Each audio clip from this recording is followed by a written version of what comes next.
El tribunal registral nos ha señalado entonces 3 elementos para que tengamos un pacto de reversión, ¿no? Tenemos que tiene que ser un pacto expreso, adicionalmente tiene que haber una causa identificada, tiene efectos de pleno derecho, y para otorgar mayor seguridad, pues tiene que estar registrada, el pacto de reversión tiene que estar registrado en registros públicos.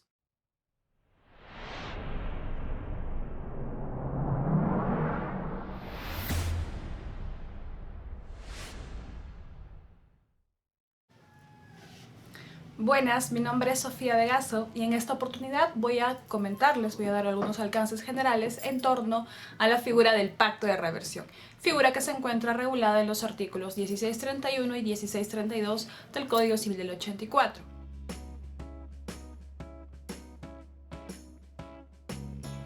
Esta figura se encuentra en el libro séptimo, Fuente de las Obligaciones, sección segunda, Contratos Nominados, título cuarto, Donación. Y se entiende por qué está regulado ahí, y es básicamente por el origen. Tiene su origen en Roma con la dote. Ello voy a pasar a explicar, pero de forma posterior. Antes de ello, debo de señalarles cuál es el concepto de la reversión en la donación. La reversión va a implicar que el bien va a regresar de la esfera jurídica patrimonial del donatario a la esfera jurídica patrimonial del donador o del donante, una vez que se active la causa que es objeto del pacto de reversión. Ahora, esta figura no es una figura novísima del Código del 84, por el contrario, ya se encontraba regulada en el Código del 36, en los artículos 1472 y 1473.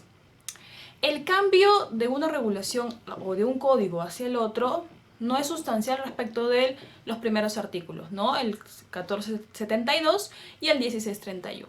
Pero sí respecto del artículo 1473 y el artículo 1632. Y es porque se ha ampliado el margen de actuación en el artículo 1632. Para poder entender, pues explico cuál es el contenido del 1631. En primer lugar, lo que nos dice el artículo 1631 es que es posible que las partes pacten una reversión, incluyan en su contrato de donación un pacto de reversión, y que una vez que se active la causa, el contenido del mismo, pues el bien va a regresar a cabeza del donador, solo del donador. No puede transferirse a un tercero, pues adicionalmente la lógica nos dice que ello es así, porque si no estaríamos ante la figura de la sustitución y en este momento estamos bajo la figura de la reversión. Revertir implica que el bien regresa de una esfera patrimonial a la esfera patrimonial que de la cual en un principio salió. Como señalé, si caso contrario estaríamos bajo la figura de la sustitución, figura que sí se encuentra consagrada también en el Código Civil Español, y que también se encuentra bajo la tutela de la reversión, pero voy a pasar a explicar por qué propiamente la doctrina ha señalado que tampoco estarían bajo la figura de la reversión en ese caso, sino de la sustitución. Pero es un tema, fue un paréntesis, es un tema aparte que voy a explicar de forma posterior. Entonces, tenemos que ese es el contenido del artículo 1631, solamente dos características principales del mismo. El contenido es muy amplio, las partes en base a su autonomía privada, en base a su libertad contractual, podrían establecer el contenido que deseen en base a sus intereses. Y adicionalmente, el bien, sea mueble o inmueble, que es objeto de la donación, va a regresar de cabeza del donatario a solamente cabeza del donador. Ahora, el artículo 1632, respecto del cual se dieron los cambios sustanciales, pues señala que con el asentimiento del donante respecto al contrato respecto a un contrato de tipo de enajenación que realice el donatario, pues se entiende que ha renunciado al pacto de reversión. Y adicionalmente señala que si es que el donatario realiza alguna garantía real, pues, y se realiza ello con la autorización del donante, el donante ha renunciado al derecho, pero no hacia el acreedor, hacia el donatario, no en favor del donatario, sino en favor del acreedor.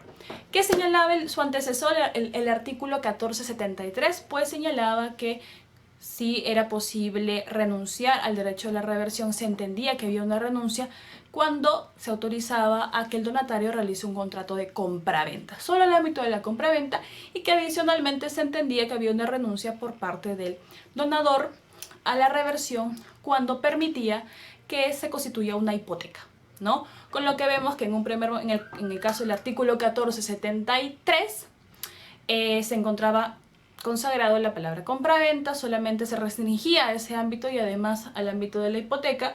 En cambio ahora tenemos que en el artículo 1632 no solamente se encuentra regulado la compraventa, sino que adicionalmente podría ser cualquier contrato que enajene un bien.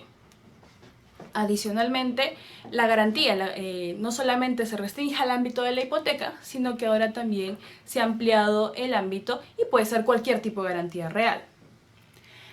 Esta figura, como muchas de las figuras que tenemos en nuestro Código Civil, tiene un origen, o el origen en el derecho romano.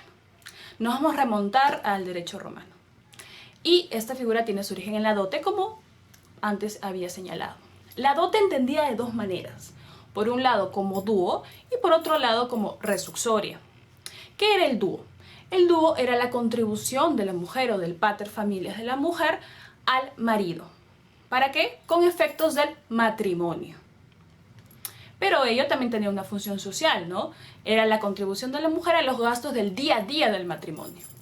Por otro lado, tenemos a la resucsoria.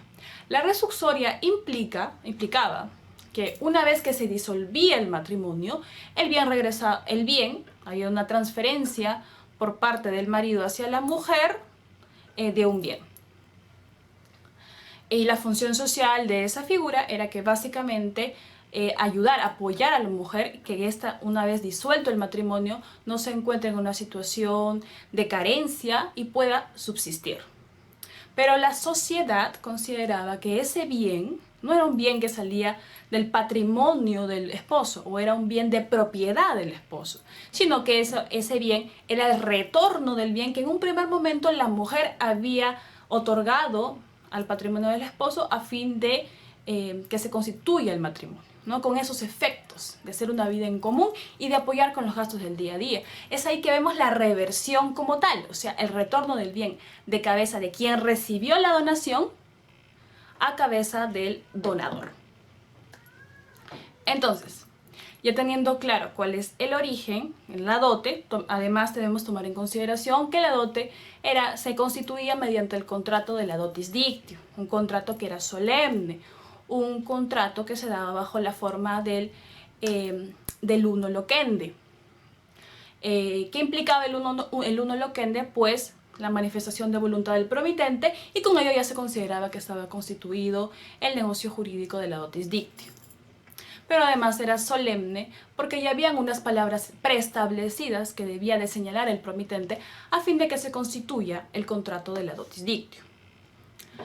Ya pasando a la época posclásica, pues ya no era necesario que se cumpla con esa solemnidad, con lo que el contrato de la dotis dictio se realizaba solamente con la promesa del promitente, ¿no? Con la manifestación de voluntad del promitente. Ya llegando a la época de Justiniano, se admite la propiedad temporal. Es por ello que el pacto de reversión ya tiene efectos reales a partir de ese momento. Antes se tenía que realizar una acción adicional para que el bien regrese a la esfera jurídica del donador. Luego ya en la época de Justiniano no es así. Ya el pacto de reversión tiene efectos reales. Entonces, realizando la investigación y revisando cómo se encuentra regulada esta figura en otros ordenamientos jurídicos, pues hay dos características que todas tienen en común, o mejor dicho, les he traído a colación algunos los ordenamientos principales que he ubicado. Y tenemos al ordenamiento de España, Italia y Francia, que tienen consagrada esta figura. Y de Latinoamérica, pues Argentina, Brasil y el Perú, ¿no? Para hacer el contraste. En el caso del Código Civil español, francés y italiano, pues consagran que el bien va a regresar solamente de cabeza del donatario a cabeza del donador. Salvo el español, ¿Por qué? Porque el Código Civil español señala expresamente que sí es posible que el bien vaya a un tercero, pero bajo los límites de la sustitución testamentaria. Con lo que el Código Civil español sí ha admitido que el bien pueda ser transferido a un tercero. Claro está, en la doctrina española se señaló que había un problema con el nombre, que si el bien es transferido hacia un tercero, pues no estaríamos frente a la figura de la reversión, sino estaríamos frente a la figura de la sustitución. Lo cual me encuentro de acuerdo. No obstante, también se señaló en la doctrina que para ello, por un tema de nombre, por un tema de términos, los efectos no se alteraban, con lo cual dejaron que el Código español continuara de esta manera, regulado de esa manera. Pero sí hacen un claro distingo entre que la reversión va a implicar solamente que el bien regresa de cabeza del donatario a cabeza del donador y que en caso de la sustitución sí regresa de cabeza del donatario a un tercero. Otro dato que tienen en común es que el contenido del pacto de reversión. El Código Civil español se ha dado un mayor margen para las partes para que puedan pactar respecto al contenido del pacto de reversión. Pero en el caso del Código Civil italiano y en el caso del Código Civil francés, pues restringen el ámbito y señalan que el bien va a regresar a cabeza del donador una vez que fallezca el donatario o el donatario y sus herederos. Solo en ese supuesto el bien puede regresar. Caso contrario, el bien no va a regresar.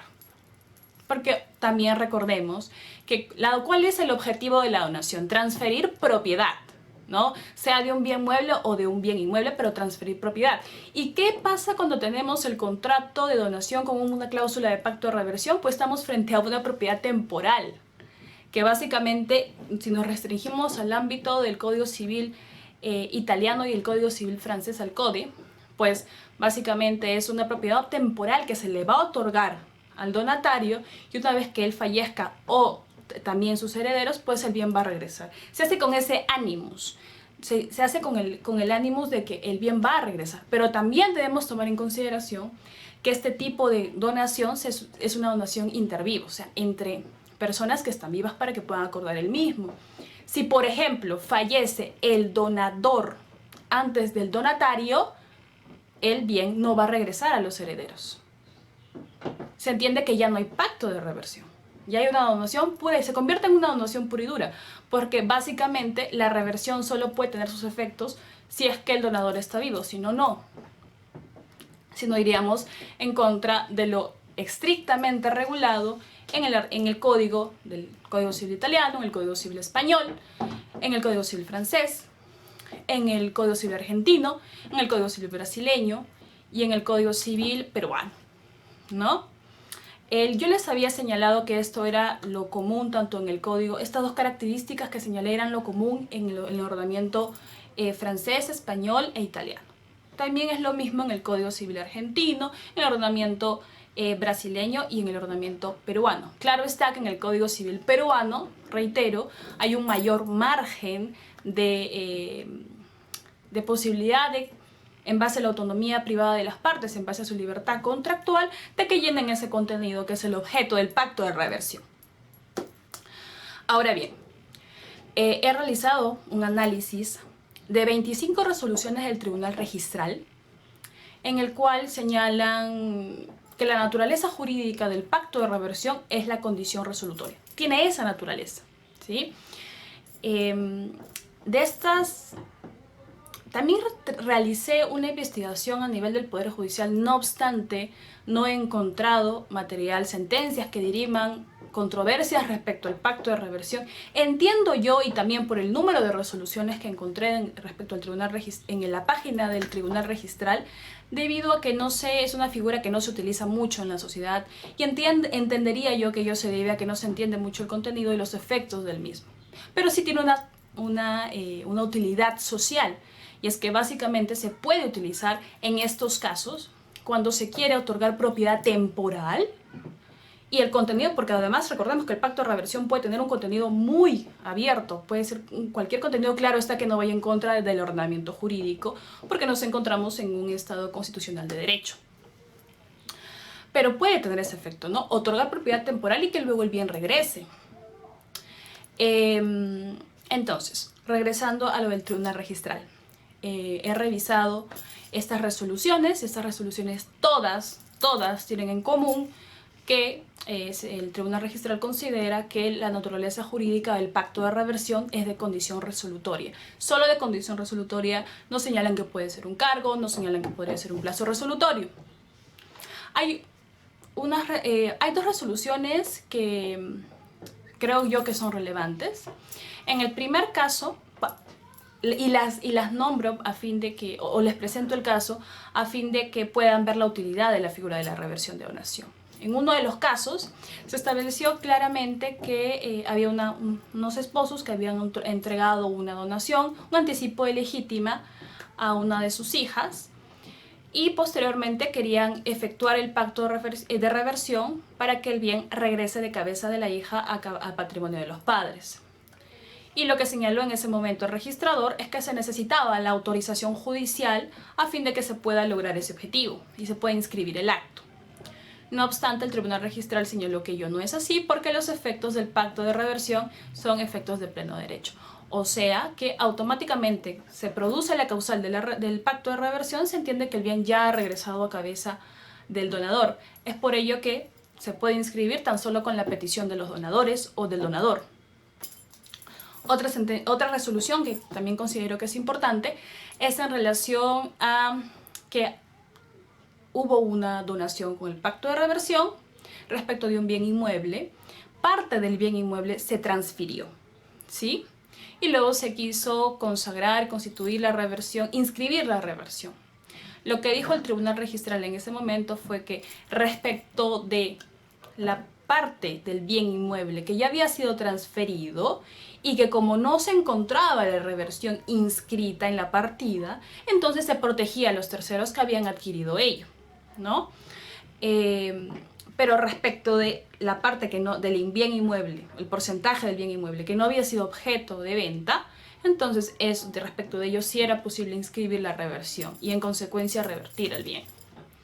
Esto es bastante importante porque también uno de los elementos más importantes que considera el tribunal registral respecto a la reversión es que ésta se inscriba. ¿Se inscriba para qué? Para proteger, claro está, la propiedad del donador. Porque si no está inscrita, más que la propiedad, mejor dicho, proteger el derecho de reversión del donador.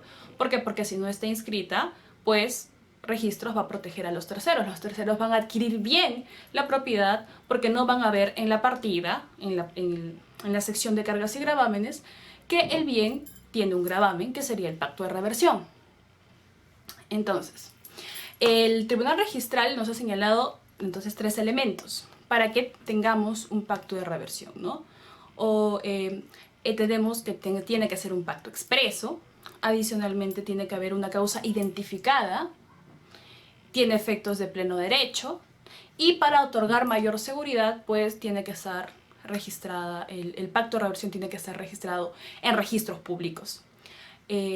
Caso contrario, pues puede que no se proteja, una vez que se ha activado la causa del contenido del pacto de reversión, el bien no regrese a cabeza del donador porque ya se está protegiendo a los terceros que han adquirido el bien. Respecto al contenido, respecto a lo que señala el tribunal registral de la naturaleza jurídica de la reversión, considero que no estoy de acuerdo con ello. Creo que no solamente debería ser el contenido de la condición resolutoria, sino que también podría ser un cargo o podría ser un pacto resolutorio, porque no atenta contra la naturaleza o no atenta contra lo establecido en el artículo 1631 del Código Civil.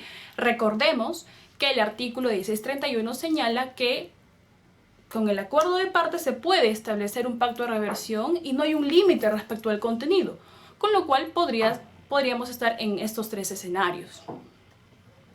Adicionalmente, recordar que la reversión como tal tiene efectos ex tunc, ¿sí?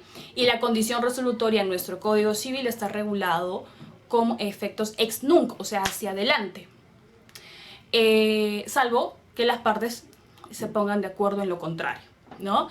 Entonces, cuando estamos frente a la figura de la reversión como tal, el pacto, y establecemos una condición, esta condición debe ser entendida con efecto sextunc y no con efecto sextunc.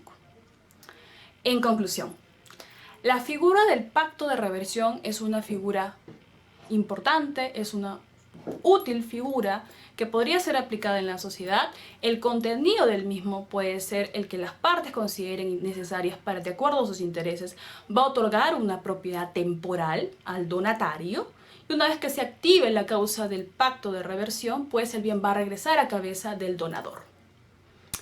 Eso es todo por ahora y muchas gracias.